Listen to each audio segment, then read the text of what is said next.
Hello बच्चों, this is Karan sir and welcome to Edumantra. आज हम एड्यूमंत्रा में आपके साथ एनसीईआरटी एग्जाम्पलर की एक्सरसाइज 1.3 कवर करेंगे। तो आइए वीडियो को फटाफट स्टार्ट करते हैं। देखिए बच्चों, फर्स्ट क्वेश्चन के अंदर लिखा गया है show that the square of any positive integer is either of the form 4q और 4q प्लस 1। यानी कि ये क्वेश्चन जो है ईडीएल के ऊपर बेस्ड है। तो सबसे पहले हमें इसके अंदर एक पॉजिटिव इंटीजर मानना पड़ेगा। तो क्वेश्चन के सोल्यूशन में सबसे पहले लिखेंगे let positive integer be a, और इसके बाद बच्चों हम यहाँ पर लिखेंगे and b is equal to b की वैल्यू बच्चों हमेशा हमें क्वेश्चन में से मिलती है। तो आप यहाँ पे देखो q के साथ में क्या लगा हुआ है, 4 लगा हुआ है। तो अब आप यहाँ पे दो केसेस ले सकते हैं। आपको यहाँ तो लेना पड़ेगा b की वैल्यू 4, और क्योंकि क्वेश्चन में लिखा हुआ है आपको a का स्क्वायर करना पड़ेगा। जब हम इसका सोल्यूशन करेंगे तो हमें a का स्क्वायर करना पड़ेगा। तो आप एक काम यहाँ पे कर सकते हैं कि b को स्क्वायर रूट ऑफ 4 ले सकते हैं। या तो जो क्वेश्चन में गिवन है वो ले लो, या फिर जो क्वेश्चन में वैल्यू गिवन है उसका स्क्वायर रूट ले लो। तो अगर मैं 4 का स्क्वायर रूट करूंगा तो हमारे पास वैल्यू निकल कर आएगी 2। तो अगर बच्चों हम b की वैल्यू 2 ले लेंगे तब भी ये क्वेश्चन सोल्व हो जाएगा, और अगर मैं b की वैल्यू 4 लूंगा तब भी ये क्वेश्चन सोल्व हो जाएगा। फर्क इतना पड़ेगा कि नंबर ऑफ केसेस इंक्रीज हो जाएंगे जब हम b की वैल्यू 4 लेंगे, और नंबर ऑफ केसेस बहुत ही कम रहेंगे जब हम b की वैल्यू 2 लेंगे। क्योंकि अगर मैं बच्चों b की वैल्यू 4 लेता हूं तो यहाँ पे r आएगा, एक तो 0, एक 1, एक 2, एक 3, यानी कि 4 केसेस आएंगे। और अगर मैं b की वैल्यू 2 लेता हूं तो यहाँ पर r की वैल्यू 0 आएगी और 1 आएगी। अपना काम 2 केसेस में हो जाएगा। तो बेटर ये है कि हम क्वेश्चन के अंदर अगर गिवन वैल्यू का स्क्वायर रूट होता है तो वो वाली वैल्यू लें, क्योंकि ऐसा लेने से हमारे क्वेश्चन में जो नंबर ऑफ केसेस हैं वो थोड़े से रिड्यूस हो जाते हैं। तो इस क्वेश्चन के अंदर हमारे पास b की वैल्यू रहने वाली है 2।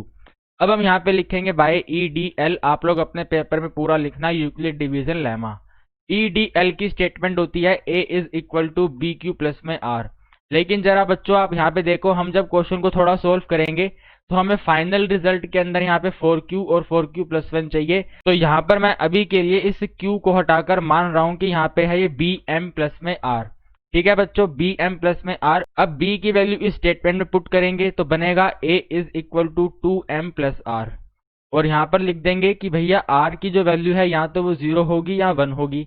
अब एक एक करके केस कंसीडर करेंगे। तो सबसे पहले r को डालेंगे 0, तो put r is equal to 0। प्यारे बच्चों, r को 0 पुट करने का मतलब है आपके पास a का आंसर आ गया सिर्फ 2m, क्योंकि r 0 हो गया तो वो वहां से हट जाएगा। तो a की वैल्यू आ गई 2m। अब क्वेश्चन हमने पढ़ा था, क्वेश्चन में लिखा था स्क्वायर प्रूफ करो, तो हमें सबसे पहले इस केस में स्क्वायर करना पड़ेगा।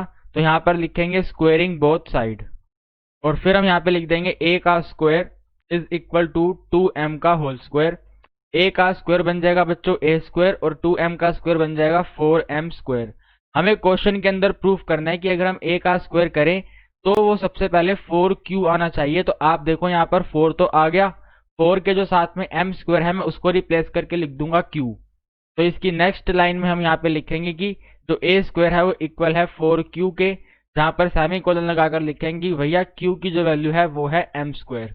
तो आप लोग इस पे बॉक्स बना दो। हमने अपने फर्स्ट पार्ट को कंप्लीट कर लिया है, a स्क्वायर की वैल्यू आ गई है 4q। सेकंड केस को करने के लिए बच्चों r को 1 पुट करेंगे, तो यहाँ पे लिखेंगे put r is equal to 1। तो अपने पास a की वैल्यू बनकर आएगी 2m प्लस 1। फिर दोबारा से स्क्वायर करेंगे तो स्क्वायरिंग बोथ साइड, तो ये अपने पास बनेगा a का square equal to 2m plus 1 का स्क्वायर। अब बहुत सारे बच्चे इसके स्क्वायर को ओपन करने में गलती करते हैं, वो यहाँ पे ऐसे लिख देते हैं कि a का स्क्वायर तो बन जाएगा 4m स्क्वायर, 1 का स्क्वायर बन जाएगा 1, लेकिन वो यहाँ पे 2ab लगाना भूल जाते हैं। a प्लस b का होल स्क्वायर का मतलब है आपको यहाँ पे अप्लाई करना है a square plus b square plus 2ab, लेकिन हमने अभी इसके अंदर सिर्फ 2 टर्म्स अप्लाई करी हैं, जबकि टोटल इसके अंदर 3 टर्म्स आनी है। तो 4m स्क्वायर के साथ में आएगा अपने पास 2 इंटू ए इंटू बी। तो अगर मैं 2 इंटू ए यानी कि 2 को मल्टीप्लाई करूंगा 2m से, उसको मल्टीप्लाई करूंगा 1 से, तो इन टोटलिटी आंसर आएगा 4m। तो यहाँ पर आएगा अपने पास 4m। फिर करेंगे b का स्क्वायर यानी कि 1, और ये है वैल्यू a स्क्वायर की। यहाँ पर लिखेंगे a स्क्वायर इक्वल टू, देखिए बच्चों हमें अपने आंसर में चाहिए 4q प्लस में 1।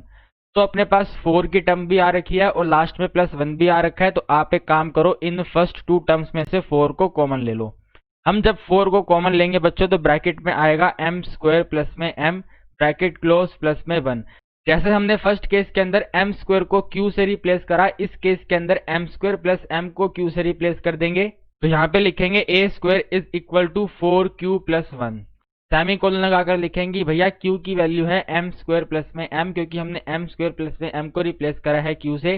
तो अब आप यहाँ पे देखो, हमने जब स्क्वायर करा तो इसकी फॉर्म क्या आ गई है, 4q+1 आ गई है। तो हमारा जो क्वेश्चन नंबर 1 है बच्चों वो कंप्लीट हो गया है। आपने देखा कि हमने इसके अंदर गिवन वैल्यू का स्क्वायर रूट लिया, जो हमने b लिया वो गिवन वैल्यू का स्क्वायर रूट लिया, तो क्वेश्चन 2 ही स्टेप के अंदर खत्म हो गया। अगर हम b की वैल्यू को 4 लेते तो हमें इसके अंदर 2 केसेस और करने पड़ते। तो आप लोग अपने पेपर में जब इस तरह का क्वेश्चन अटेम्प्ट करेंगे तो बिल्कुल ध्यान से करना, अगर गिवन वैल्यू का स्क्वायर रूट कर पा रहे हो तो उस स्क्वायर रूट को आप कंसीडर करना, गिवन वैल्यू को कंसीडर मत करना। आइए बच्चों करते हैं अब क्वेश्चन नंबर 2। देखिए बच्चों, क्वेश्चन नंबर 2 भी एकदम क्वेश्चन नंबर 1 के जैसा है, लेकिन इस बार हमें यहाँ पे लिख के दिया गया है क्यूब, यानी कि जो मैं पॉजिटिव इंटीजर मानूंगा a, हमें उसका करना पड़ेगा क्यूब। तो हमें क्वेश्चन के अंदर ये प्रूफ करके दिखाना है कि भैया a क्यूब की वैल्यू या तो 4m है, या फिर इसकी वैल्यू 4m+1 है, या फिर इसकी वैल्यू 4m+3 है। जैसे क्वेश्चन नंबर 1 के अंदर मैंने आपको कहा था, या तो आप गिवन वैल्यू ले लो या आप गिवन वैल्यू का स्क्वायर रूट ले लो। तो यहाँ पे लिखा गया है क्यूब। अगर यहाँ पे बच्चों क्यूब लिखा गया है तो या तो हम इसके अंदर b की वैल्यू 4 लेंगे या फिर क्यूब रूट ऑफ 4 लेंगे। तो 4 का क्यूब रूट कुछ भी नहीं होता, तो हमारे इस क्वेश्चन में b की वैल्यू 4 ही रहेगी।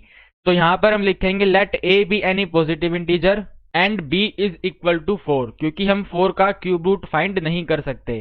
फिर लिखेंगे बाय EDL, EDL का मतलब यूक्लिड डिवीजन लेमा। आप लोग अपने पेपर में इसको पूरा लिखेंगे। इसकी स्टेटमेंट होती है a is equal to b q plus में r। ठीक है बच्चों, b की वैल्यू क्योंकि 4 ली हुई है तो ये बन जाएगा a is equal to 4q plus में r।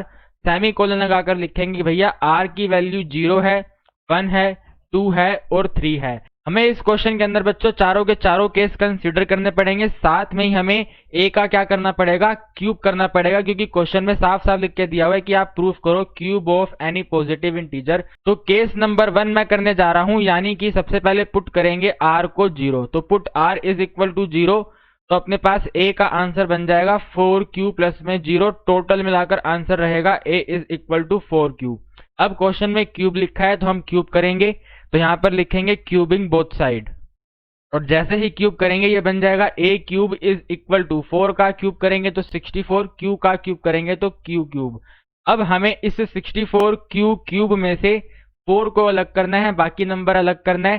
तो यहाँ पे लिख देंगे a cube is equal to 4 अलग हो गया तो ब्रैकेट में आएगा 16q की पावर 3। ठीक है बच्चों, अब आप यहाँ पे देखो, यहाँ पे 4 था तो हमें सबसे पहली स्टेटमेंट चाहिए 4m।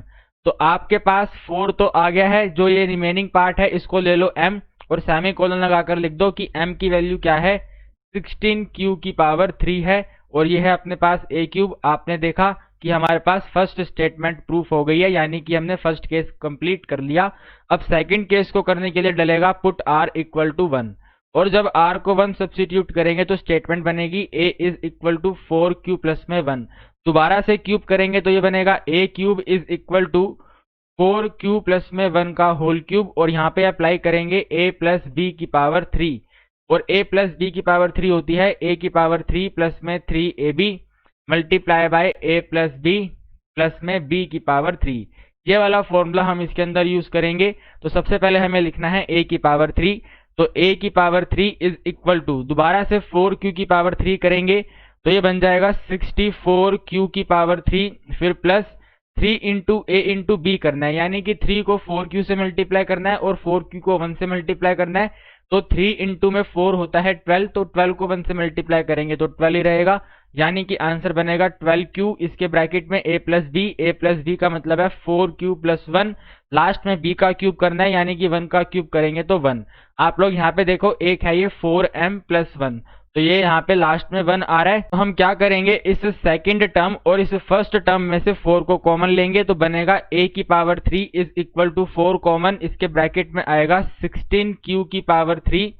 12 में से बच्चों 4 बाहर है तो अंदर आएगा 3q, और इसके साथ में ये वैल्यू सेम रहेगी 4q प्लस में 1, ब्रैकेट क्लोज और प्लस में 1 एज इट इज। अब जैसे हमने फर्स्ट केस के अंदर लिखा था कि m की वैल्यू है 16q की पावर 3, इसी तरह यहाँ पर लिख देंगे ये है a cube is equal to 4m plus 1, semicolon लगाकर लिख देंगे यहाँ पर m की जो वैल्यू है वो है 16q की पावर 3 प्लस में 3q multiply by 4q plus में 1। एक बार बच्चों आप इसका स्क्रीनशॉट ले लो, फिर मैं इसमें लेफ्ट हैंड साइड वाला थोड़ा सा इरेज कर दूंगा।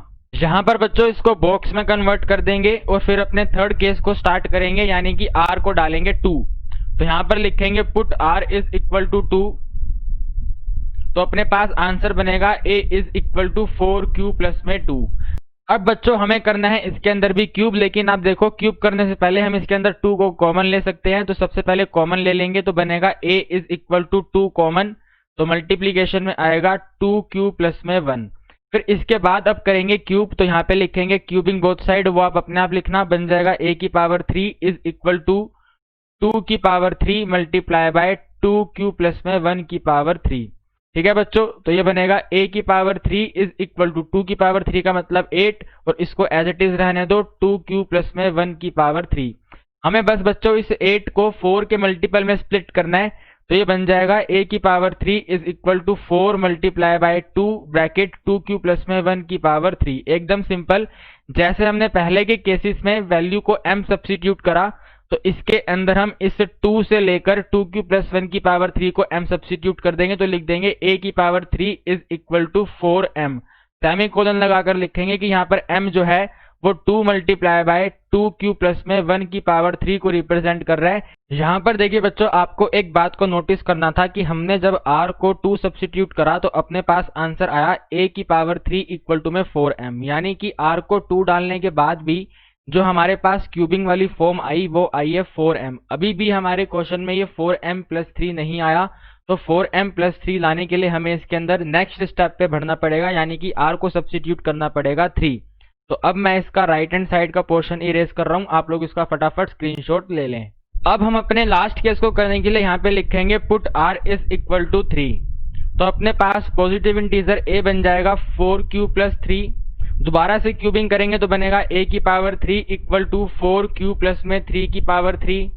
और बच्चों जब 4q की पावर 3 करेंगे तो आंसर बनेगा 64q की power 3 plus 3 into a into b करना है, तो 3 इंटू 4 12, 12 इंटू में 3 36, तो यहाँ पे आएगा 36q ब्रैकेट में 4q प्लस 3 आएगा, यानी कि a प्लस b की बात हो रही है। और लास्ट में b की पावर 3 करेंगे तो 3 की पावर 3 बनेगा 27। अब आप यहाँ पे बच्चों देखो, हमें इस 27 को इस 3 के मल्टीपल में स्प्लिट करना है। हमें इस 27 के दो ऐसे पार्ट्स करने हैं कि इसमें एक तो 3 आ जाए और बाकी कुछ भी आए। तो अगर 27 में से हमें लास्ट में प्लस का 3 लेके आना है, तो आप लोग मुझे बताओ बच्चों यहाँ पे क्या आना चाहिए। 27 में से अगर 3 को मैं अलग कर रहा हूं तो बाकी रिमेनिंग पार्ट क्या होगा, तो आप कहेंगे सर रिमेनिंग पार्ट 24 होगा। जब मैं 24 में 3 प्लस करूंगा तभी वो 27 बनेगा। इसका मतलब बच्चों हम यहाँ पे 27 को हटाकर लिख देंगे कि ये है 24 प्लस में 3। आपने यहाँ पे देखा हमें लास्ट में प्लस का 3 चाहिए, यहाँ पर अपने पास प्लस 3 आ चुका है। तो अब हम इस 64 से लेकर 24 तक की वैल्यू में से 4 को कॉमन ले लेंगे, तो यहाँ पर लिखेंगे 4 कॉमन, ब्रैकेट में आएगा यहाँ पर 16q की पावर 3, 36 में से 4 बाहर तो अंदर बचेगा 9q multiply by 4q plus में 3, 24 में से 4 बाहर तो अंदर बचेगा 6 ब्रैकेट क्लोज, और लास्ट वाला प्लस का 3 सेम टू सेम रहेगा। अब जैसे हमने पहले के केसेस में रिमेनिंग पार्ट को m से रिप्लेस करा है, इसमें भी कर देंगे, तो बन जाएगा 4m प्लस 3, सेमीकोलन लगाकर लिख देंगे कि जो m की वैल्यू है वो है 16q की पावर 3 प्लस में 9q multiply by 4q plus में 3 प्लस में 6। अपना क्वेश्चन हो गया बच्चों खत्म। यहाँ पर भी a क्यूब आएगा, यहाँ पर भी a क्यूब आएगा, ये भी a क्यूब आएगा, तो आपने देखा कि a क्यूब आ गया है 4m प्लस में 3। हमने जब फर्स्ट केस करा था तो उसके अंदर 4m आया था, सेकंड केस करा तो 4m प्लस 1 आया, थर्ड केस करा तो 4m आया, और लास्ट केस करा तो 4m प्लस 3 आया। तो हम यहाँ पे लास्ट में लिख देंगे हेंस। यहाँ पर मैं ऐसे दो स्ट्रेट लाइन डाल रहा हूँ, यानी कि आपको यहाँ पे एक सेंटेंस कंप्लीट करना पड़ेगा और आपको लिखना है हेंस के बाद इस क्यूब से लेकर इस m तक की पूरी लाइन, यानी कि लास्ट में आप लोग जो लिखेंगे वो इस तरह से बनेगा, hence cube of any positive integer is of the form 4m plus 1 और 4m plus 3 for some integer m। इस तरह हमारा क्वेश्चन जो है कंप्लीट होगा। देखिए बच्चों, क्वेश्चन नंबर 3 हमें एक नेगेटिव स्टेटमेंट लिखकर दी गई है। क्वेश्चन नंबर 3 के अंदर हमें ये प्रूफ करना है कि अगर हम किसी पॉजिटिव इंटीजर का स्क्वायर करते हैं तो वो ना ही 5q प्लस 2 होगा और ना ही वो 5q प्लस 3 होगा। हम जब इस क्वेश्चन का सोल्यूशन करना स्टार्ट करेंगे तो सबसे पहले एक पॉजिटिव इंटीजर मानेंगे, फिर उस पॉजिटिव इंटीजर का स्क्वायर करेंगे, तो हमें अपनी कैलकुलेशन में बच्चों ये शो करना होगा कि उसका स्क्वायर करने पर ना ही वो 5q+2 आ रहा है और ना ही वो 5q+3 आ रहा है। तो बच्चों सबसे पहले इस क्वेश्चन को करने के लिए लिखेंगे let a be any positive integer, और इसी के साथ यहाँ पे लिख देंगे कि हमारे जो b की वैल्यू है वो इस क्वेश्चन से निकल कर आएगी 5, so b is equal to 5। फिर यहाँ पे लिखेंगे बाय EDL, और EDL की स्टेटमेंट होती है a is equal to b q plus में r।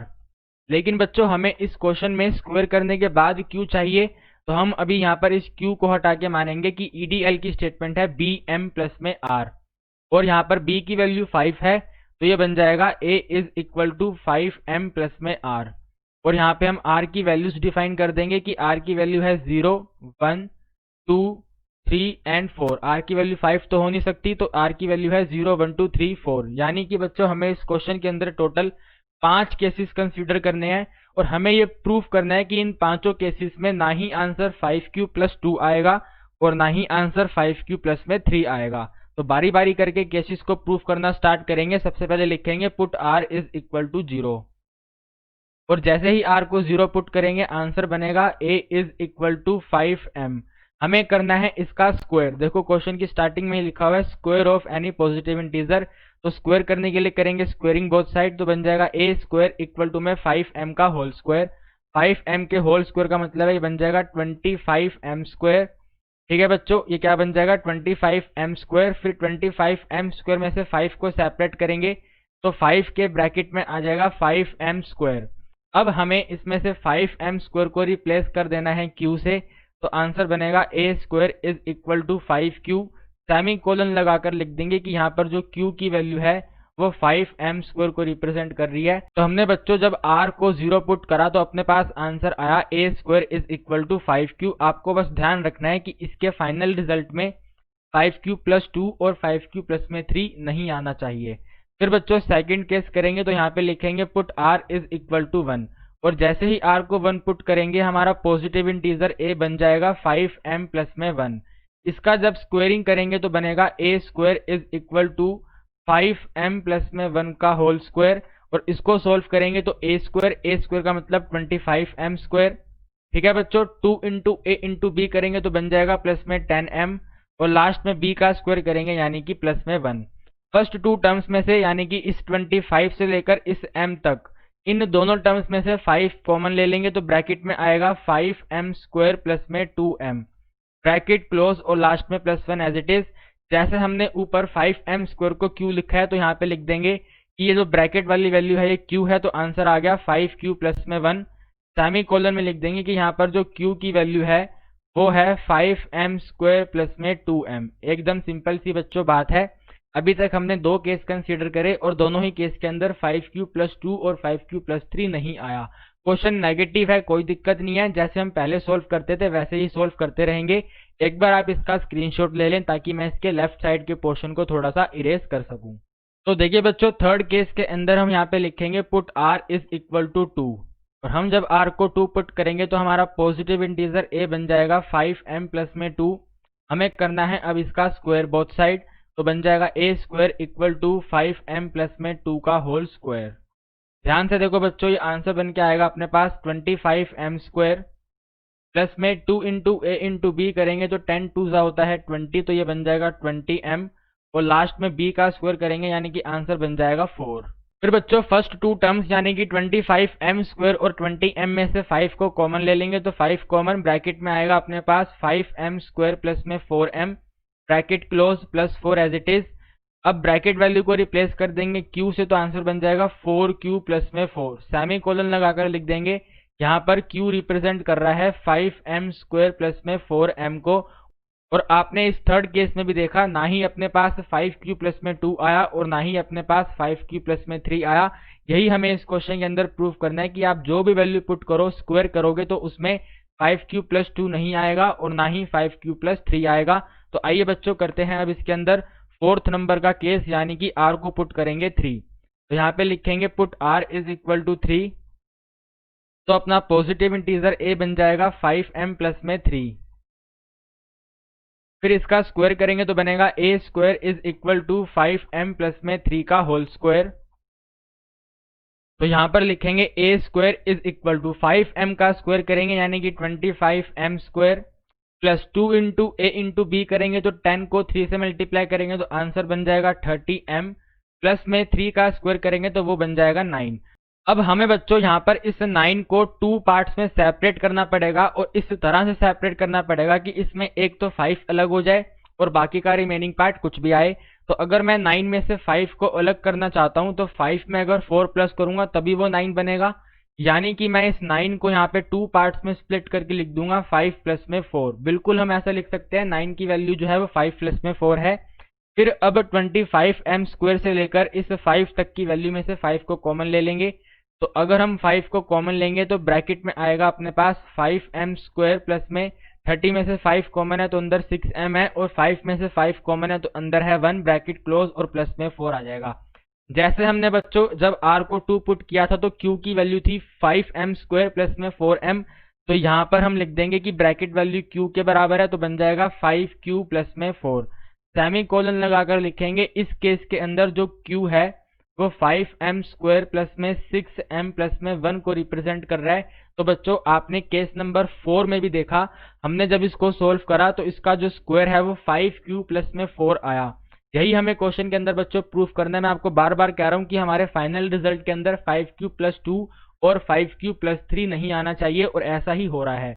अब इस क्वेश्चन का लास्ट स्टेप करेंगे, लास्ट केस कंसीडर करेंगे यानी कि r को पुट करेंगे 4 और जैसे ही r को 4 पुट करेंगे तो पॉजिटिव इंटीजर बन जाएगा 5m प्लस में 4 और इसका स्क्वायर करेंगे तो बनेगा a स्क्वायर इक्वल टू, मैं डायरेक्ट फॉर्मूला अप्लाई करके लिख रहा हूं, जब a का स्क्वायर करेंगे तो आंसर बन जाएगा 25m square, 2 into a into b करेंगे तो बन जाएगा 40m और जब b का स्क्वायर करेंगे तो आंसर बनेगा 16। अब आपको बच्चों इस 16 में से कोई सा भी एक 5 का मल्टीपल सेपरेट करना है। तो देखो 5 इंटू में 3 15 होता है, 5 इंटू में 3 15 होता है, तो मैं इस 16 को यहाँ से रिप्लेस करके लिख रहा हूँ 15 प्लस में 1, जिससे कि 15 तक की वैल्यू में से मैं 5 कॉमन ले लूंगा और लास्ट वाला प्लस 1 एज इट इज का एज इट इज रह जाएगा। तो ये अपने पास आंसर बनेगा। 5 कॉमन लेने के बाद ब्रैकेट में आएगा 5m स्क्वायर, 40 में से 5 बाहर है तो अंदर 8m आएगा, 15 में से 5 बाहर है तो अंदर आएगा अपने पास 3 ब्रैकेट क्लोज, यहीं तक वैल्यू कॉमन लेनी है और लास्ट में प्लस 1 रहेगा। जैसे हमने पहले के केसेस में रिमेनिंग पार्ट को q से रिप्लेस करा, इसमें भी q से रिप्लेस करेंगे तो आंसर बनेगा 5q प्लस में 1, सेमी कोलन लगाकर लिख देंगे कि यहाँ पर जो q की वैल्यू है वो है 5m स्क्वायर प्लस में 8m प्लस में 3। तो आपने देखा बच्चों हमने इस क्वेश्चन के सभी केसेस को कंसीडर करा तो वो ना ही 5q प्लस 2 आएगा और ना ही 5q प्लस 3 आएगा। यही हमें इस क्वेश्चन में प्रूफ करना था। तो मैं उम्मीद करता हूं बच्चों क्वेश्चन नंबर 3 आपको समझ में आया है और अगर इस तरह का क्वेश्चन आपके पेपर में आएगा तो आप इसको एकदम करेक्ट करके आएंगे। कैन नोट आने से आप बिल्कुल भी घबराना मत, अपना सोल्यूशन बस करते जाना। कैन नोट का मतलब है जो आगे 2 टर्म्स लिखी हुई हैं वो आपका आंसर नहीं आना चाहिए और ऐसा ही हमारे इस क्वेश्चन में हुआ है। तो क्वेश्चन नंबर 3 हो गया है खत्म। आइए बच्चों करते हैं अब क्वेश्चन नंबर 4। देखिए बच्चों क्वेश्चन नंबर 4 भी एक नेगेटिव स्टेटमेंट है। क्वेश्चन नंबर 4 में लिखा गया है show that the square of any positive integer can not be of the form 6m plus 2 and 6m plus 5। यानी कि बच्चों अगर मैं EDL के केस में b की वैल्यू को 6 लेता हूं तो उसके जितने भी नंबर ऑफ केसेस बनेंगे उन सभी केसेस के अंदर अगर आप a का स्क्वायर करोगे तो ना ही वो 6m प्लस 2 आएगा और ना ही वो 6m प्लस 5 आएगा। कहने का मतलब है बच्चों क्वेश्चन नंबर 4 जो है वो बिल्कुल सेम टू सेम है क्वेश्चन नंबर 3 जैसा। तो फटाफट हम यहाँ पे इसके सॉल्यूशन में लिखेंगे let a be any positive integer and b is equal to 6, क्योंकि क्वेश्चन की डिमांड है b लेना है 6। तो फिर लिखेंगे बाई EDL हमारा जो पॉजिटिव इंटीजर a बनेगा वो बन जाएगा bq प्लस में r और b की वैल्यू 6 पुट करने पर पॉजिटिव इंटीजर बन जाएगा 6q प्लस में r और यहाँ पर r की वैल्यूज भी डिफाइन कर देते हैं। r 0 हो सकता है, 1 हो सकता है, 2 हो सकता है, 3 हो सकता है, 4 हो सकता है और 5 हो सकता है। यानी कि बच्चों हमें इसके अंदर टोटल 5 केसेस कंसीडर करने हैं।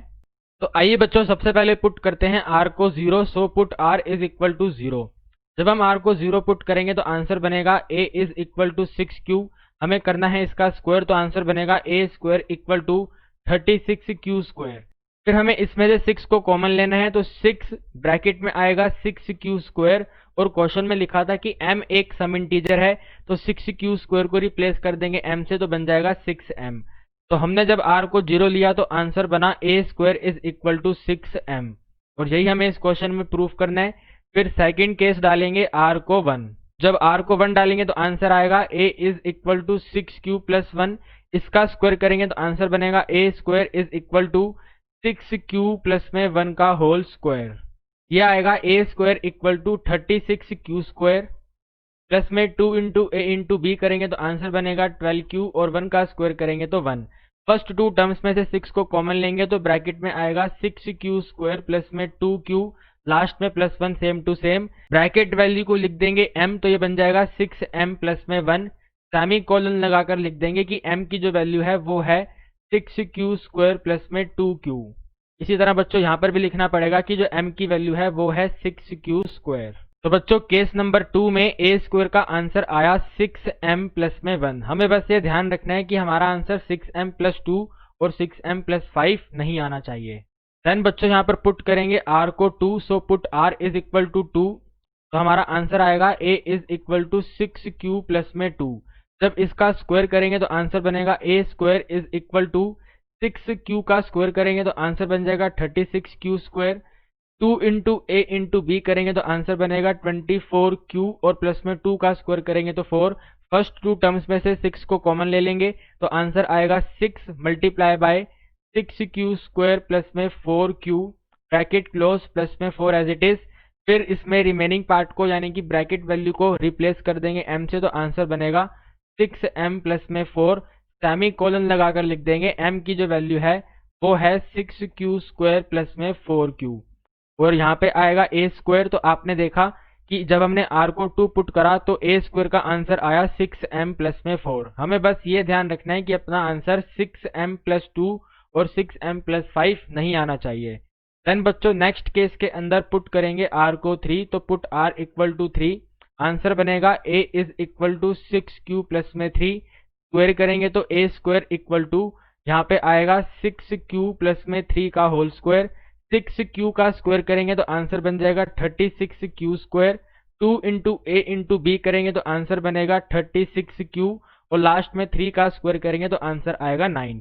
अब हमें बच्चों इसके अंदर 9 को 2 पार्ट्स में स्प्लिट करना है, इस तरह से कि इसका पहला वाला पार्ट 6 का मल्टीपल बन जाए। तो अगर फर्स्ट वाले पार्ट को 6 का मल्टीपल बनाना है तो आप इसको ऐसे लिख दो 6 प्लस में 3, जिससे कि 6 कॉमन आ जाएगा। तो हम यहाँ पे इस 9 को रिप्लेस करके लिखेंगे ये है 6 प्लस में 3। तो अब हम इसमें से फर्स्ट 3 टर्म्स में से 6 को कॉमन लेंगे, तो 6 कॉमन, ब्रैकेट में बनेगा 6q² प्लस में 6q प्लस में 1, ब्रैकेट क्लोज, और प्लस 3 एज इट इज। अब ब्रैकेट वैल्यू को रिप्लेस कर देंगे m से, तो आंसर बन जाएगा 6m प्लस में 3। सेमी कोलन लगाकर लिख देंगे यहाँ पर m की वैल्यू है 6q² प्लस में 6q प्लस में 1, और यहाँ पर देखिए बच्चों a² का आंसर आया है 6m प्लस में 3। बस हमें इसी तरह सोल्व करते जाना है और हमारा क्वेश्चन कंप्लीट हो जाएगा। फिर हम यहाँ पे लिखेंगे put r is equal to 4, और अगर r को 4 पुट करेंगे तो आंसर आएगा a is equal to 6q plus में 4। ये बनेगा a² इक्वल टू 6q का स्क्वायर करेंगे तो 36q², 2 into a into b करेंगे तो 48q प्लस में 4 का स्क्वायर करेंगे 16। अब हमें बच्चों इस 16 को 2 पार्ट्स में स्प्लिट करना है कि इसमें से पहला पार्ट जो है वो 6 का मल्टीपल हो। तो 16 के आसपास 6 का मल्टीपल है 12, तो इसको लिख देंगे 12 प्लस में 4, यानी कि 16 को यहाँ से रिमूव करके लिखेंगे 12 प्लस में 4, और फिर फर्स्ट 3 टर्म्स में से 6 कॉमन लेंगे, तो 6 कॉमन, ब्रैकेट में आएगा 6q² प्लस में 48 में से अगर 6 कॉमन है तो यहाँ पर आएगा 8q, 12 में से 6 कॉमन है तो यहाँ पे आएगा 2, और प्लस का 4 एज इट इज रहेगा। तो हम यहाँ पर लिख देंगे इसको, ये है 6m प्लस में 4। सेमी कोलन लगाकर लिखेंगे, यहाँ पर m रिप्रेजेंट कर रहा है 6q² प्लस में 8q प्लस में 2 को। आपने देखा बच्चों हमने जब r को 4 डाला तब भी इसका आंसर आया है 6m प्लस में 4। अपने क्वेश्चन का लास्ट केस कंसीडर करेंगे, यानी कि पुट करेंगे r को 5। तो जब r को 5 पुट करेंगे आंसर बनेगा a is equal to 6q plus में 5। स्क्वायर करेंगे तो a² इक्वल टू ये आ जाएगा 6q प्लस में 5 का होल स्क्वायर। 6q का स्क्वायर करेंगे तो 36q square, 2 into a into b करेंगे तो बन जाएगा 60q, और b का स्क्वायर करेंगे तो 25। फिर बच्चों हमें लास्ट वाले केस में 25 को 6 के मल्टीपल में स्प्लिट करना है, तो इसको लिख देंगे 24 प्लस में 1। तो 25 को यहाँ से रिमूव करके लिखेंगे 24 प्लस में 1। फिर लास्ट 3 टर्म्स में से 6 को कॉमन लेंगे तो 6 ब्रैकेट में आएगा 6q स्क्वायर प्लस में 10q, 24 की जगह पे 4 और प्लस का 1 as it is. Last step में लिख देंगे कि ये है 6m प्लस में 1। यानी कि बच्चों हमने जब r को 5 पुट करा तो आंसर आया 6m प्लस में 1, और सेमी कोलन लगाकर लिख देंगे कि यहाँ पर m रिप्रेजेंट कर रहा है 6q स्क्वायर प्लस में 10q प्लस में 4 को। आपने देखा बच्चों हमने सभी केस कंसिडर करे और किसी भी केस के अंदर हमारा आंसर 6m प्लस 2 और 6m प्लस 5 नहीं आया, तो हम इसके लास्ट में यहाँ पे लिखेंगे हेंस। और फिर बच्चों आप लोग जानते हैं पूरा का पूरा क्वेश्चन आपको यहाँ पे रिपीट करना है, जो आप करेंगे अपने आप। अब मैं आपके साथ डिस्कस करूंगा क्वेश्चन नंबर 5। क्वेश्चन नंबर 5 देखिए बच्चों, लिखा है show that the square of any odd integer is of the form 4q plus 1। यानी कि बच्चों क्वेश्चन नंबर 5 बहुत ही आसान है, क्योंकि हमें इसके अंदर सिर्फ और सिर्फ ओड इंटीजर लेना है। और मैंने आपको एक्सरसाइज 1.1 के सेकंड क्वेश्चन में बताया था कि जब भी ओड इंटीजर की बात होगी तो वहां पर जनरल फॉर्म होती है 2m प्लस में 1। ये 2m प्लस में 1 एक ओड इंटीजर की जनरल टर्म होती है। तो हमें क्वेश्चन में प्रूफ करना है कि अगर मैं 2m प्लस 1 का स्क्वायर करूंगा तो ये आना चाहिए 4q प्लस में 1। तो बच्चों इस क्वेश्चन में सबसे पहले हम यहाँ पे लेट कर लेंगे जो ओड इंटीजर है वो 2m प्लस 1 है। तो let odd integer be 2m plus 1। फिर हमें क्वेश्चन के अंदर बच्चों इस 2m प्लस 1 का कर देना है स्क्वायर। तो थोड़ी देर के लिए मान लेते हैं बच्चों ये जो 2m प्लस में 1 है ये छोटा सा a है, यहाँ पे लिख देते हैं ये a है। तो a is equal to 2m plus 1। जब इसका स्क्वायर करेंगे तो बनेगा a square is equal to 2m plus में 1 का होल स्क्वायर। अब बच्चों हमें इसको सोल्व करना है और लास्ट में लेके आना है 4q प्लस 1। तो देखो इसमें a प्लस बी का स्क्वायर ओपन करेंगे तो जब a का स्क्वायर करेंगे तो आंसर बनेगा 4m square. 2 into a into b करेंगे तो आंसर बनेगा 4m, और लास्ट में b का स्क्वायर करेंगे तो आंसर बनेगा 1। आप लोग यहाँ पे देखो लास्ट में हमें प्लस का 1 चाहिए और यहाँ पर भी लास्ट में प्लस का 1 आ गया है। तो अब इस 4m स्क्वायर और 4m में से 4 कॉमन ले लेंगे। तो अगर 4 कॉमन लेंगे तो आंसर बनेगा m स्क्वायर प्लस में m ब्रैकेट क्लोज और लास्ट में प्लस 1 एज इट इज। फिर हम लिख देंगे कि जो m स्क्वायर प्लस m है ये q को रिप्रेजेंट कर रहा है, क्योंकि यहाँ पे लिखा हुआ है q is an some integer. तो यहाँ पे लिख देंगे कि ये वैल्यू है q, तो आंसर आएगा 4q प्लस में 1। सेमी कोलन लगाकर लिख देंगे कि यहाँ पर q की जो वैल्यू है वो है m स्क्वायर प्लस में m।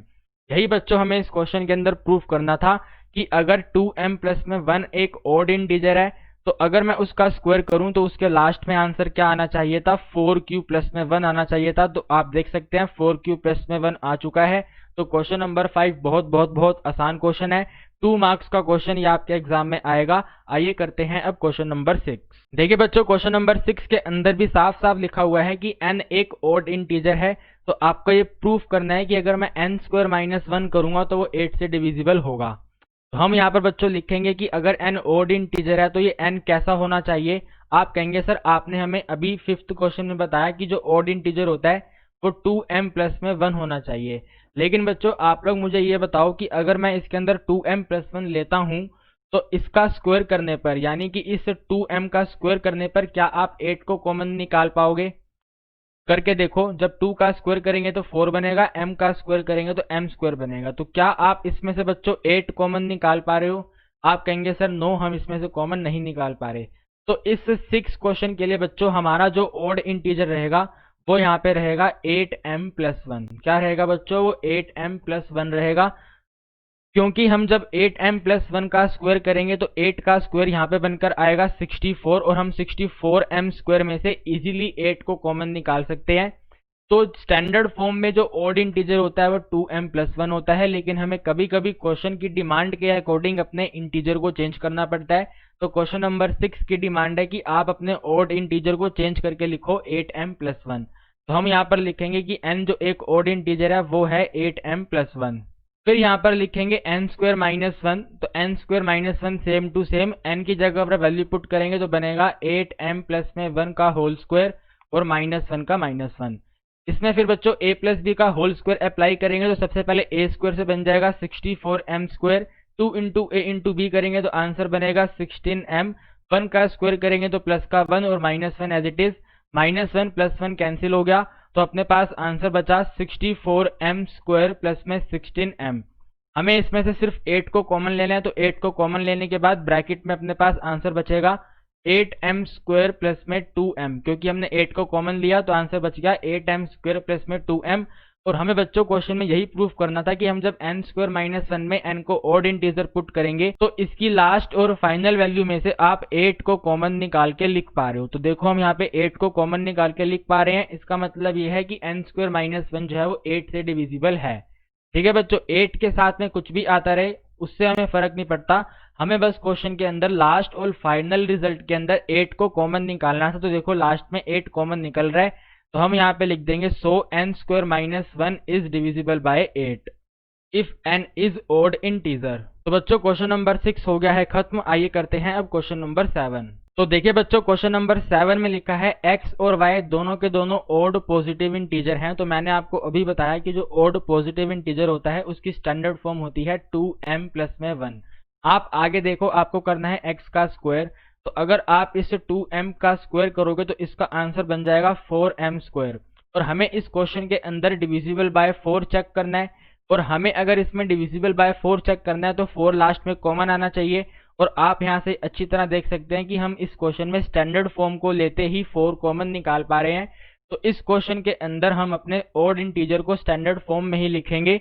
तो यहां पर लिखेंगे लेट x, जो x की वैल्यू है वो है 2m प्लस 1, कोमा जो y की वैल्यू है वो है 2n प्लस 1। दो हमने अलग अलग वैल्यू मानी। फिर यहाँ पे क्वेश्चन नोट करेंगे, क्वेश्चन में वैल्यू दे रखी है x square plus y square.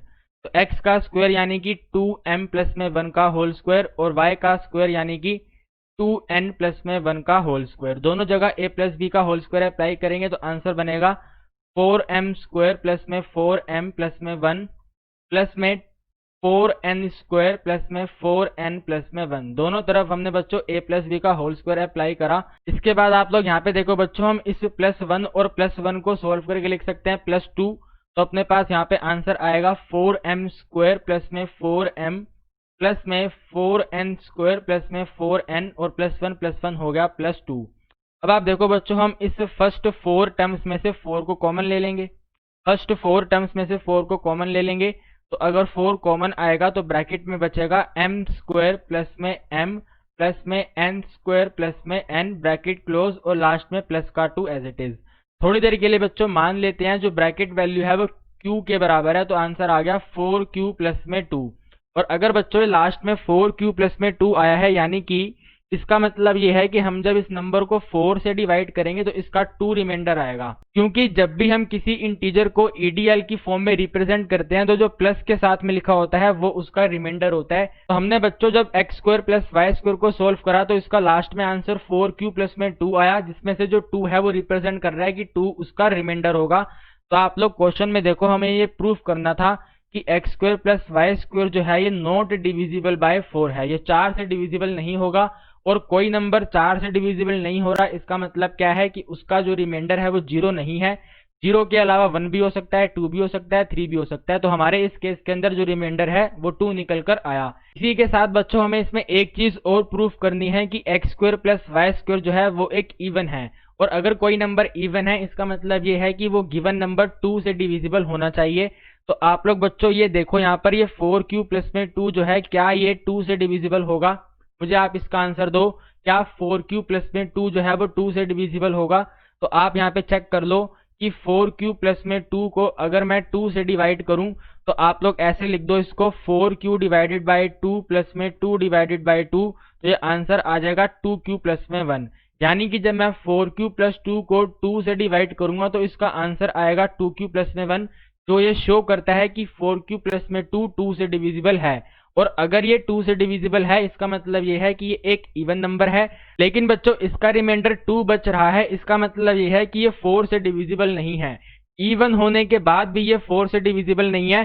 तो यही हमें इस क्वेश्चन के अंदर प्रूफ करना था। अब लास्ट में हम इसके अंदर स्टेटमेंट लिख देंगे, hence If x and y both are positive odd integer then x square plus y square is even but not divisible by 4।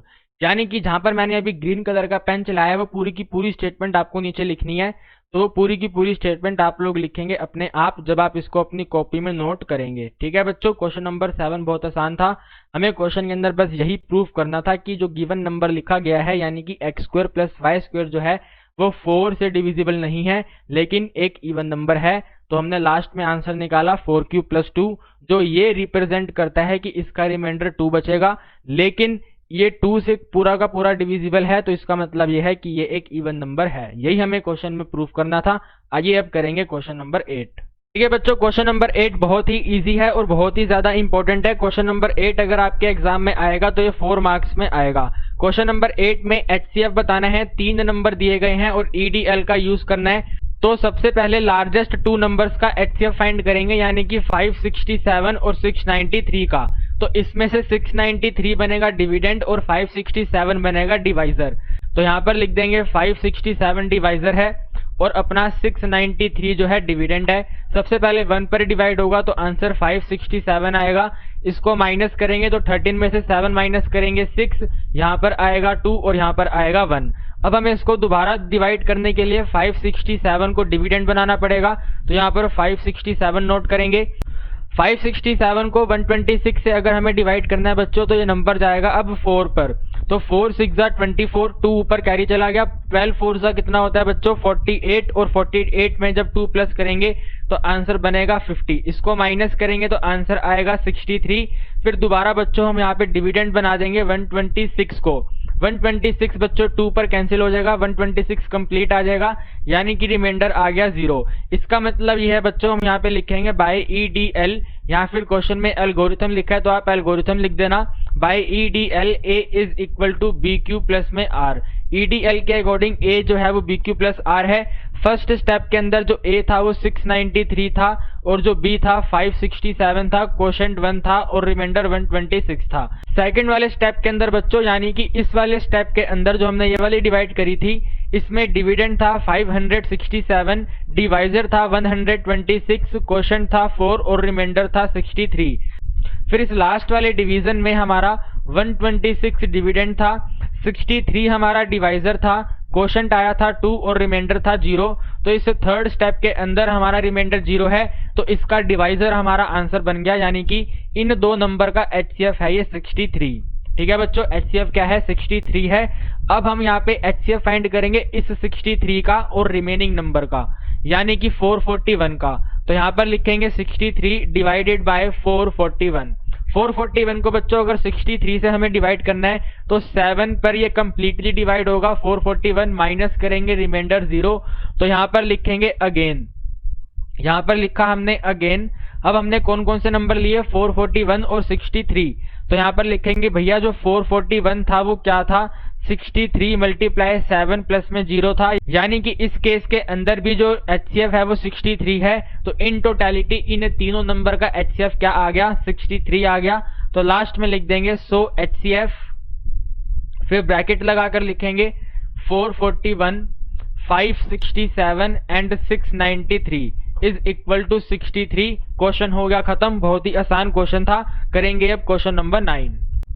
फिर देखिए बच्चों क्वेश्चन नंबर 9 के अंदर हमें लार्जेस्ट नंबर फाइंड करना है और वो लार्जेस्ट नंबर ऐसा होना चाहिए कि जिस नंबर को आप 1251, 9377 और 15628 से डिवाइड करो तो रिमाइंडर 1, 2 और 3 बचाए।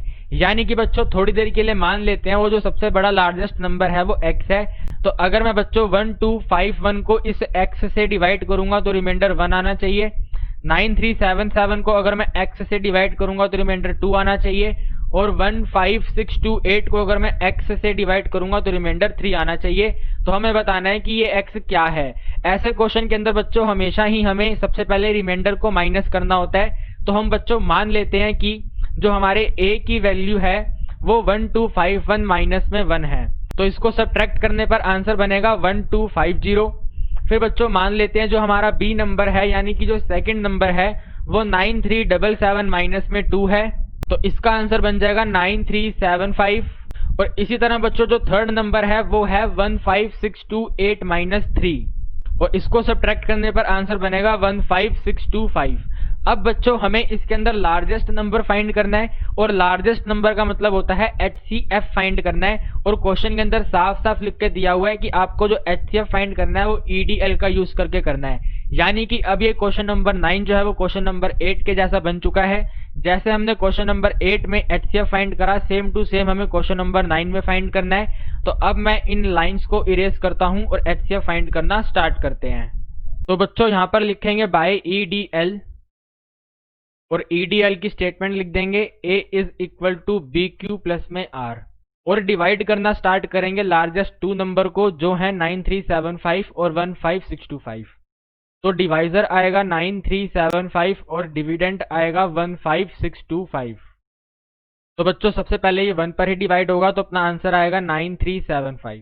जब हम इसको सब्ट्रैक्ट करेंगे तो 5 में से 5 गए 0, 12 में से 7 गए 5, 5 में से 3 गए 2 और 15 में से 9 गए 6। अब हम यहाँ पर दोबारा से डिविडेंड बना देंगे 9375 को। तो अब ये नंबर बच्चों डिवाइड होगा दोबारा 1 पर, तो यहाँ पर आएगा 6250। हम इसको सब्ट्रैक्ट करेंगे तो 5 का 5, 7 में से 5 गए 2, 3 में से 2 गए 1 और 9 में से 6 गए 3। इसको दोबारा फर्दर डिवाइड करने के लिए 6250 बन जाएगा डिविडेंड। इस बार ये 2 पर कंप्लीटली डिवाइड हो जाएगा, तो यहाँ पर 6250, इसको माइनस करेंगे तो रिमाइंडर आ गया 0। तो इन तीन डिवाइड को हमें अपने EDL में लिखना है। तो सबसे पहली डिवीजन हमने करी थी 15625 की, इसमें जो डिवाइजर था वो था 9375, क्वोशंट आया था 1 और रिमाइंडर था 6250। फिर सेकंड डिवीजन के अंदर 9375 हमारा डिविडेंड था, डिवाइजर था 6250, क्वोशंट था 1 और रिमाइंडर था 3125। फिर लास्ट डिवीजन के अंदर हमने 6250 को डिवाइड करा 3125 से, क्वोशंट आया 2 और रिमाइंडर आ गया 0। यानी कि बच्चों अगर हम 9375 और 15625 का HCF फाइंड करेंगे तो उसका आंसर निकल कर आएगा 3125। एकदम सिंपल सी बात है। अब हमें इसको आगे फर्दर करने के लिए इस 3125 और अपने फर्स्ट नंबर यानी कि 1250 का HCF फाइंड करना है। तो उसके लिए हम यहाँ से इस डिवीजन को इरेज कर देते हैं और यहाँ पर डिवाइड करते हैं अब 3125 को 1250 से। तो बच्चों सबसे पहले ये आपका 2 पर डिवाइड होगा, तो यहाँ पर हमारा आंसर बनेगा 2500। इसको सब्ट्रैक्ट करेंगे तो रिमाइंडर आएगा 625। फिर दोबारा फर्दर डिवाइड करने के लिए हम ऊपर से नोट कर लेंगे 1250। इस बार भी ये दोबारा 2 पर कंप्लीटली डिवाइड हो जाएगा, तो 1250 में से माइनस करेंगे, रिमाइंडर आ गया 0। यानी कि बच्चों 3125 और 1250 का HCF आया है 625। इसको हमें दोबारा से EDL में लिखना है, तो यहाँ पर लिखेंगे अगेन, यहाँ पर ऐसे लिखेंगे अगेन। हमने सबसे पहले डिवाइड करी 3125 की, 3125 को 1250 से डिवाइड करा, क्वोशंट आया था 2 और रिमाइंडर था 625। फिर लास्ट वाले स्टेप के अंदर 1250 की डिवाइड करी हमने 625 से, क्वोशंट आया 2 और रिमाइंडर आया 0। तो यहाँ से हमारा HCF आ गया 625। यानी कि टोटल मिलाकर तीनों नंबर का HCF निकल कर आया है 625। और हमारे क्वेश्चन में जो लार्जेस्ट नंबर पूछा जा रहा है वो भी यही है 625। तो हम यहाँ पे लिखेंगे so largest number is equal to HCF of, bracket में लिखेंगे 1250 कोमा 15625 कोमा 9375। जो हमने फाइंड करा है EDL की हेल्प से 625। तो 625 भी हमारे इस क्वेश्चन का फाइनल आंसर है। आइए बच्चों करते हैं अब क्वेश्चन नंबर 10। बच्चों क्वेश्चन नंबर 10 के अंदर हमें √3 प्लस में √5 को इरेशनल नंबर प्रूफ करना है। तो इसके लिए बच्चों सबसे पहले हम यहाँ पे लिखेंगे लेट √3 प्लस में √5 जो है वो एक रैशनल है। और क्योंकि बच्चों रैशनल नंबर जो है वो फ्रैक्शन होती है, फ्रैक्शन मतलब P/Q में होती है, तो हम यहाँ पर लिखेंगे एंड रैशनल नंबर यानी कि it can be written in P/Q। और फिर बच्चों हम इसको इक्वेट करेंगे P/Q से, यानी कि √3 प्लस में √5 is equal to P divided by Q। देखिए बच्चों जब भी आपके पेपर में इस तरह का क्वेश्चन आएगा यानी कि दोनों पर ही रूट लगा होगा, तो आपको इसमें स्क्वेयरिंग करनी पड़ेगी, और स्क्वेयरिंग करने से पहले एक रूट को आपको इससे अलग करना पड़ेगा। तो हम यहाँ पे √5 को अलग कर देते हैं, तो बन जाएगा √3 is equal to P divided by Q minus में √5। और अब हम करेंगे इसके अंदर स्क्वेयरिंग बोथ साइड। तो मैं यहाँ पे लिख देता हूँ एस का मतलब स्क्वेयरिंग बोथ साइड। तो √3 का स्क्वायर करेंगे तो बन जाएगा 3। यहाँ पर आएगा ये p divided by q minus में √5 का होल स्क्वायर। यहाँ पर हम अप्लाई करेंगे a माइनस बी का होल स्क्वायर। तो बच्चों a का स्क्वायर करेंगे यानी कि p अपॉन q का स्क्वायर, तो बनेगा p square divided by q square, plus b का स्क्वायर करेंगे तो सिर्फ और सिर्फ 5 आएगा, minus 2 into a into b करेंगे तो अपने पास आएगा 2 multiply by P Q multiply by √5। अब बच्चों हमारे पास जो स्टेटमेंट आई है, इस स्टेटमेंट में से हमें √5 की वैल्यू फाइंड करनी है कि √5 की वैल्यू क्या है पी क्यू की टर्म्स में। तो बच्चों यहाँ पर है अपने पास 3। अगर हमें √5 की वैल्यू फाइंड करनी है तो देखो ये 2pq√5 जो नेगेटिव स्टेटमेंट है वो लेफ्ट हैंड साइड में जाके पॉजिटिव स्टेटमेंट बन जाएगी। तो हम यहाँ पे लिखेंगे 2pq यानी कि p upon q √5 is equal to p square same रहेगा, q स्क्वायर सेम रहेगा, प्लस का 5 सेम रहेगा। जो लेफ्ट हैंड साइड में प्लस का 3 है वो राइट हैंड साइड में जाके माइनस हो जाएगा, और 5 माइनस 3 को बच्चों हम लिख सकते हैं 2। तो यहाँ पर लिख देंगे +2। फिर दोबारा देखिए बच्चों, हम यहाँ पर एलसीएम ले लेंगे इस क्यू स्क्वायर का, तो हमें बस इस क्यू स्क्वायर को इस 2 से मल्टीप्लाई करना है। तो आंसर बनेगा p स्क्वायर प्लस में 2q स्क्वायर डिवाइडेड बाय q स्क्वायर, और यहाँ पर है 2p√5 डिवाइडेड बाय q। जरा आप इसके डिनोमिनेटर को देखो तो ये q और q स्क्वायर कैंसिल हो जाएगा। q और q स्क्वायर कैंसिल होने का मतलब है q की पावर 2 में से एक पावर कम हो जाएगी तो q बच जाएगा। इसके बाद देखो बच्चों, हमें यहाँ से वैल्यू चाहिए √5 की। So √5 is equal to p square same रहेगा, 2q स्क्वायर सेम रहेगा। इसके डिनोमिनेटर में बच्चों ये 2 इंटू पी आएगा, तो यहाँ पे लिख देंगे 2 इंटू पी, और पहले से यहाँ पर ऊपर q लिखा हुआ है तो उसको एज इट इज नोट कर देंगे। यानी कि बच्चों √5 की वैल्यू निकल कर आई है p स्क्वायर प्लस में 2q स्क्वायर डिवाइडेड बाय 2pq। यहाँ पे बिल्कुल भी डाउट मत रखना कि 2p कैसे आया। ये 2p जो था यहाँ पे मल्टीप्लाई में था, तो इसके अपोजिट साइड में वो डिवीजन में आएगा, तो हमने इसको 2pq के साथ लिख दिया। अब बच्चों आप लोग मुझे ये बताओ, जो pq वाली टर्म है यानी कि जो इसका राइट हैंड साइड है वो एक रैशनल नंबर है, और जो इसका लेफ्ट हैंड साइड है वो एक इररेशनल नंबर है। क्या रैशनल और इररेशनल कभी एक दूसरे के इक्वल हो सकते हैं? आप कहेंगे सर बिल्कुल भी नहीं हो सकते। तो इसके बाद हम यहाँ पे लिखेंगे we know √5 is an irrational number and p square plus में 2q स्क्वायर divided by 2pq is a rational number and a rational never equal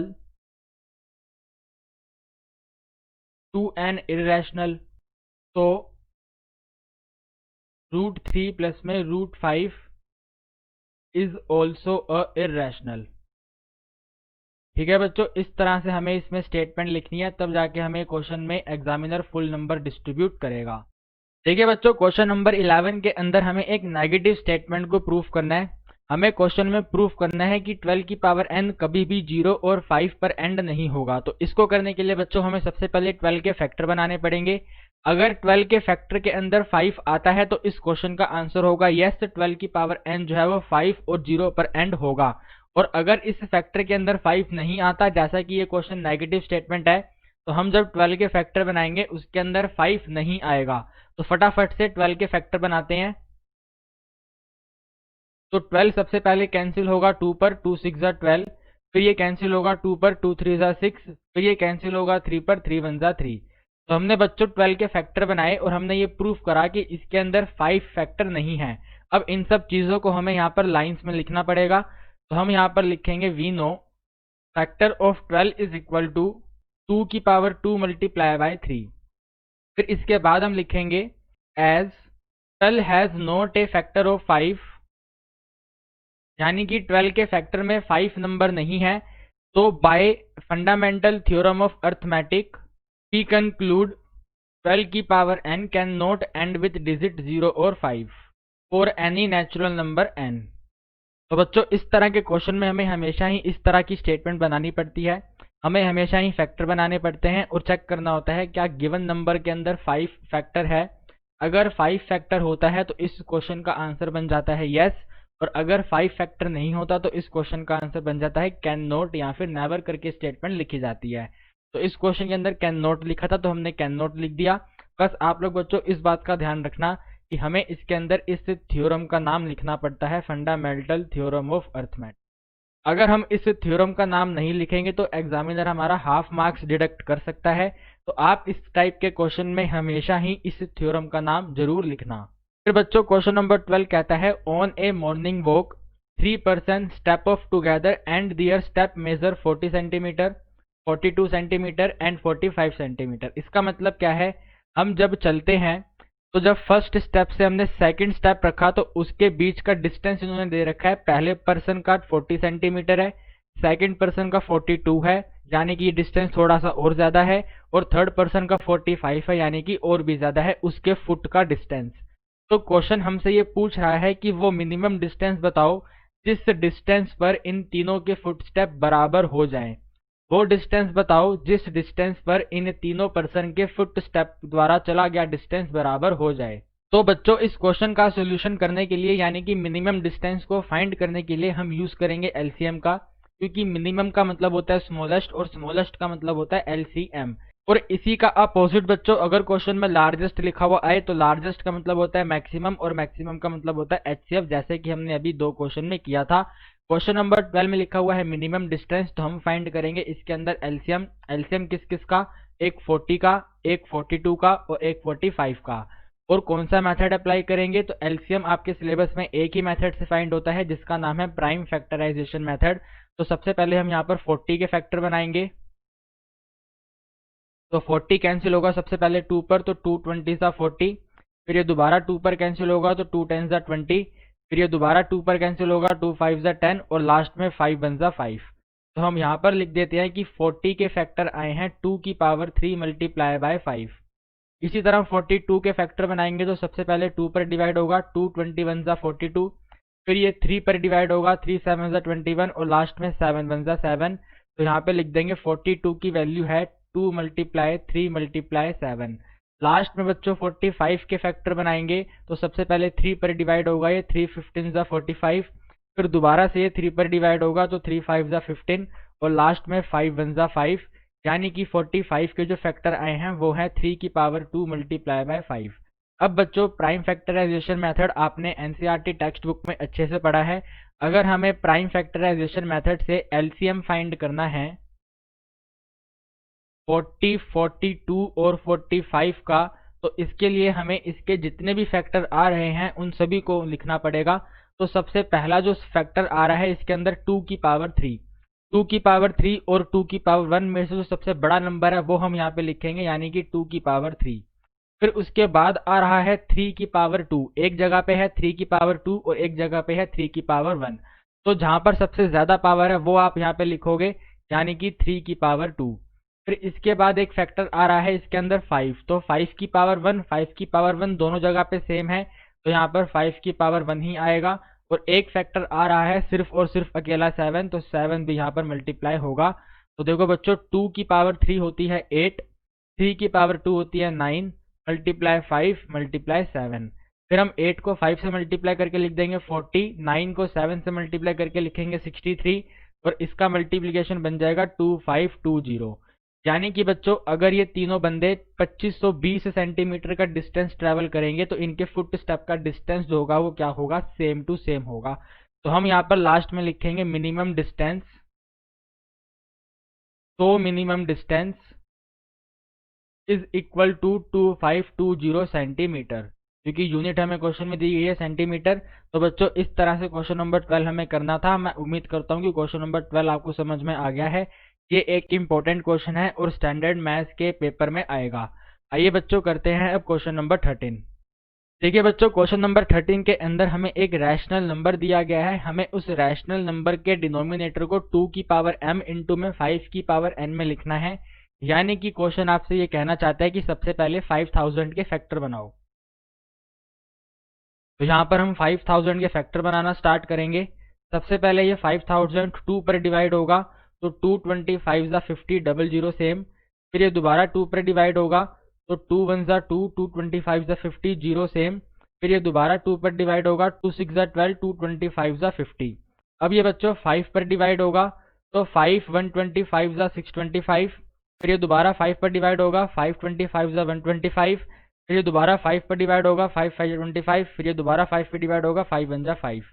यानी कि बच्चों हमने अपने क्वेश्चन के फर्स्ट पार्ट को कंप्लीट कर लिया।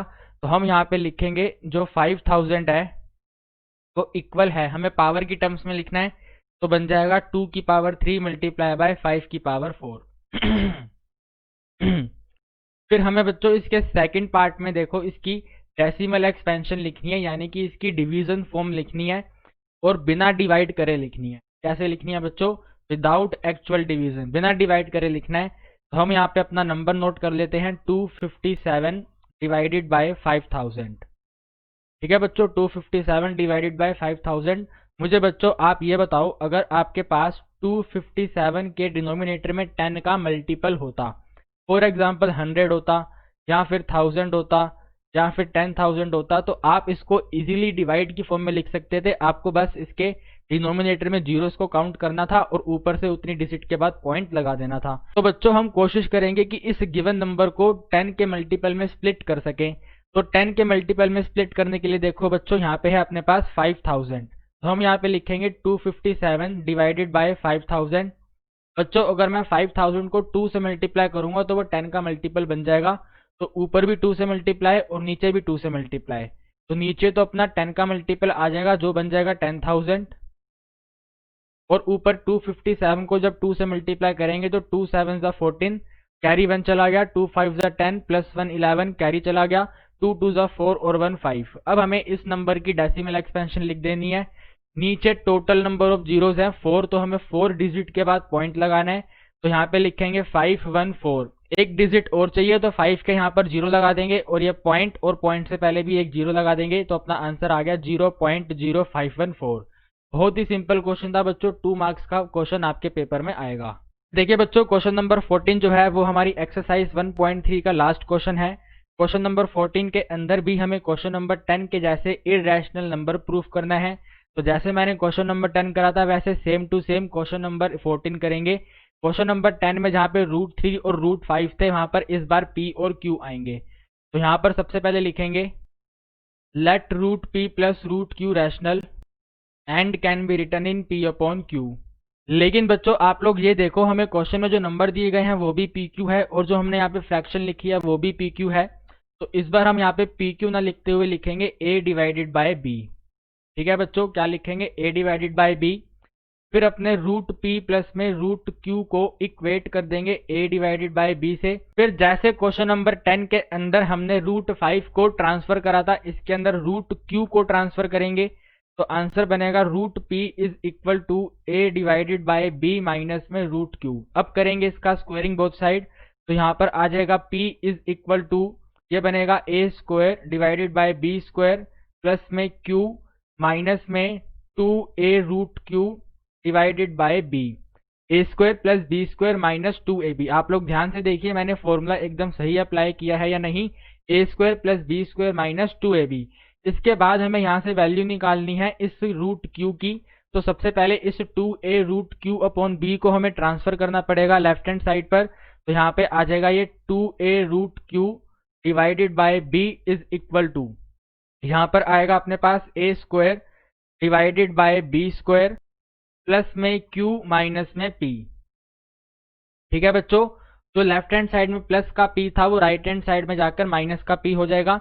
फिर यहाँ पे लिखेंगे 2a√q divided by b is equal to, अब b स्क्वायर का एलसीएम ले लेंगे इसके राइट हैंड साइड में, तो b स्क्वायर q से भी मल्टीप्लाई होगा और b स्क्वायर p से भी मल्टीप्लाई होगा, तो आंसर आएगा a स्क्वायर प्लस में qb स्क्वायर माइनस में pb स्क्वायर। इसके डिनोमिनेटर में रहेगा b स्क्वायर। आप यहाँ पे देखो इस b स्क्वायर को ऐसे लिख दो, b मल्टीप्लाई b, तो एक b से एक b कैंसिल हो जाएगा। टोटल मिलाकर √q की वैल्यू बन जाएगी a स्क्वायर प्लस में qb स्क्वायर माइनस में pb स्क्वायर डिवाइडेड बाय, ऊपर से 2a यहाँ पे आ जाएगा तो 2ab। अब जैसे मैंने क्वेश्चन नंबर 10 में स्टेटमेंट लिखी थी वही स्टेटमेंट यहाँ पर लिखेंगे कि we know √q is an irrational and a square plus में क्यू बी स्क्वायर माइनस में p b square divided by 2ab is a rational, फिर फुल स्टॉप लगाकर capital and, a rational never equals to an irrational. तो given number है root p plus root q is a या फिर is also a या फिर is also an irrational. तो बच्चों आज हमने आपके साथ एनसीईआरटी एग्जाम्पलर की एक्सरसाइज 1.3 को कंप्लीट कर लिया है। अब नेक्स्ट वीडियो के अंदर एक्सरसाइज 1.4 डिस्कस करेंगे। Till then good night, bye bye, take care.